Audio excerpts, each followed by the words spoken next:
ભરૂચના જાડેશ્વર સ્થિત વિશ્વ ગાયત્રી બ્રહ્મપીઠ અલગધામ ખાતે નર્મદા જયંતિ મહોત્સવની ભવ્ય ઉજવણી કરવામાં આવી હતી।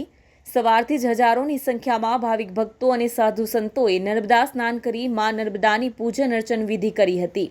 સંધ્યાકાળે અલખધામના ઓવારા પર ભવ્ય આતશબાજી સાથે અને ઢોલ નગારાના નાદ વચ્ચે 1.25 લાખ દીવડા પ્રગટાવી મા નર્મદાની મહાઆરતી કરવામાં આવી હતી। આ પ્રસંગે ભવ્ય અન્નકૂટની રચના કરવામાં આવી હતી અને મહાપ્રસાદનું વિતરણ કરવામાં આવ્યું હતું।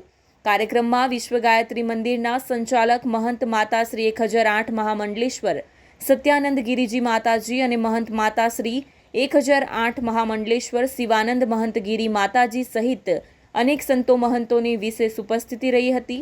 સમગ્ર વાતાવરણ ભક્તિમય બની ગયું હતું અને મોટી સંખ્યામાં ઉપસ્થિત ભાવિક ભક્તોએ આ દિવ્ય અનુભવથી ધન્યતા અનુભવી હતી। આ ઉપરાંત ભરૂચ વેજલપુર માછી સમાજ તેમજ ખારવા સમાજ પણ મા નર્મદાની પૂજા કરવામાં આવી હતી, જેમાં નર્મદા માતાજીને ભરૂચ છેડેથી અંકલેશ્વર કિનારા સુધીની લાંબી ચૂંદડીએ ચડાવી હતી તેમજ ભજન કીર્તન સાથે ભવ્ય શોભાયાત્રા કાઢવામાં આવી હતી। તો રાત્રિ દરમિયાન નર્મદા કિનારે ભવ્ય ભંડારો યોજવામાં આવ્યો હતો, જેમાં હજારો ભક્તો જોડાયા હતા।